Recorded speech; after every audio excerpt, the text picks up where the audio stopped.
Allie's Macarons, and today I'm going to walk you through my recipe for vanilla French macarons. Now, macarons are notoriously finicky and tricky to make, so as we go, I'll share some of my favorite tips to help them turn out just right. To make our macaron shells, we only need a few ingredients. We'll need 100 grams of egg whites, 125 grams of powdered sugar, 125 grams of almond flour, 80 grams of granulated sugar, 1/4 teaspoon of cream of tartar, and 1/2 teaspoon of vanilla extract. I already have my ingredients measured out and ready to go, so we can just get started, and I'll also have the recipe linked in the description. So something that's really important when making macarons is to make sure you let your egg whites come to room temperature before you try mixing them. If you mix them when they're cold, then it's not going to turn out right. Let's get started. First thing I'm going to do is whip my room temperature egg whites with a hand mixer at medium speed. As I whip, I'm going to add the cream of tartar and vanilla extract. The egg whites will get bubbly and start to thicken as you whip them. When the egg whites are thick and foamy like this, it's time to begin adding the granulated sugar. Add the sugar in 3 separate additions, whipping for about 30 seconds in between each addition.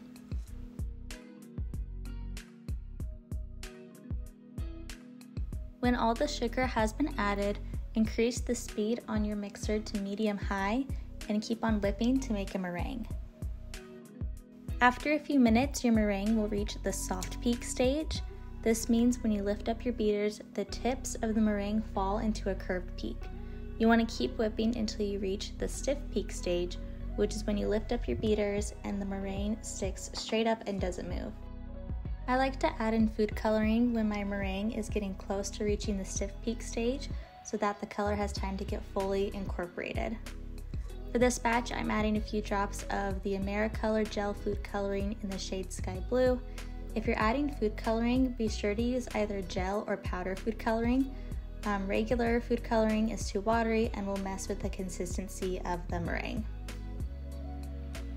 Keep whipping till you get stiff peaks. As you can see, when I pull out my beaters, the meringue sticks straight up. The meringue should be stiff enough that you can flip your bowl upside down and it doesn't budge. Now it's time to add the almond flour and powdered sugar. You're going to add these ingredients to the meringue in 3 separate additions, running the ingredients through a mesh sifter as you go. It's important to sift the dry ingredients so that your batter doesn't have lumps.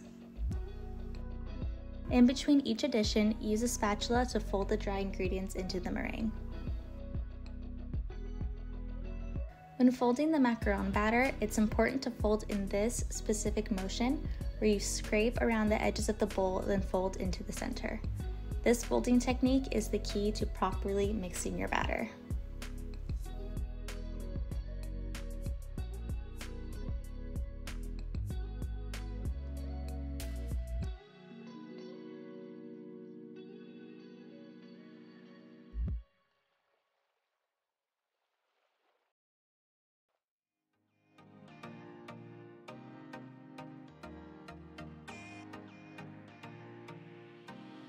After your dry ingredients are added, continue to fold the batter in that same motion. As you fold, the batter will become smooth and glossy. You want to fold it until the batter is flowy but not too runny. You've reached the right consistency when you're able to lift your spatula and draw a figure 8 without the batter breaking. So as you can see right here, I tried to draw a figure 8, but the batter broke, so it was still too thick.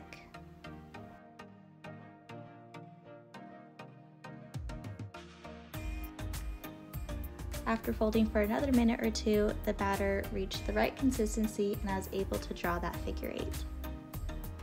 Now it's time to pipe your macaron shells. For this step, I use a piping bag with a number 12 piping tip.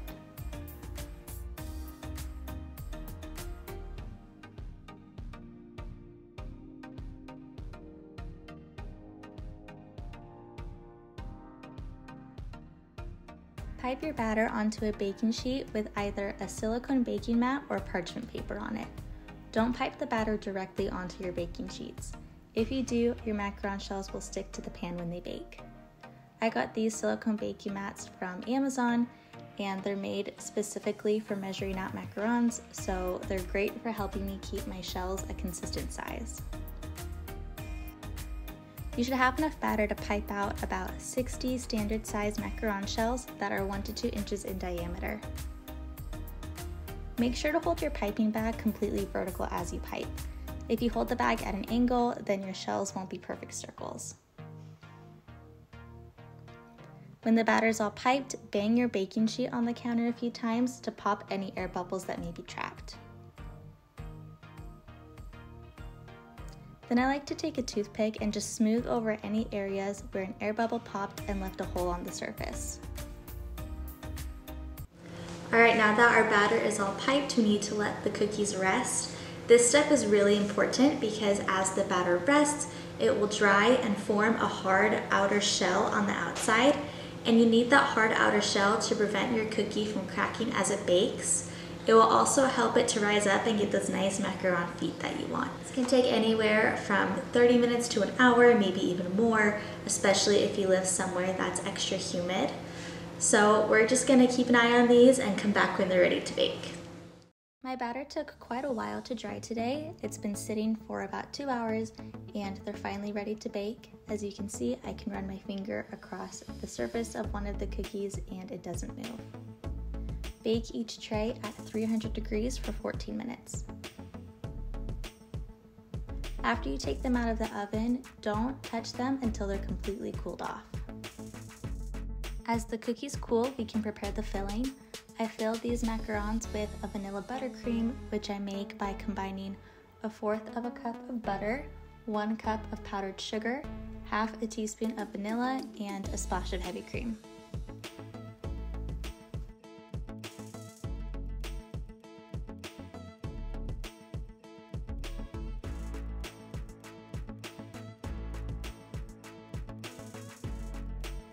When the macaron shells have cooled off completely, you can take them off the baking sheet.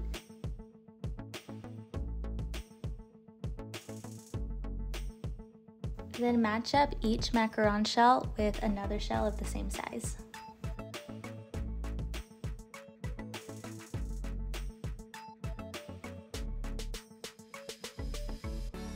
Once that's done, go ahead and begin piping in your filling.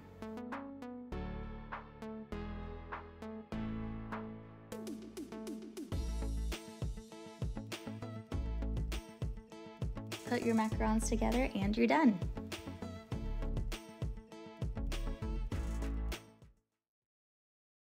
And there you have it. This recipe makes about 30 French macarons, which you can eat right away or store in an airtight container in the fridge for up to a week. I hope you found this video helpful and thanks for watching. I'll see you next time. Bye.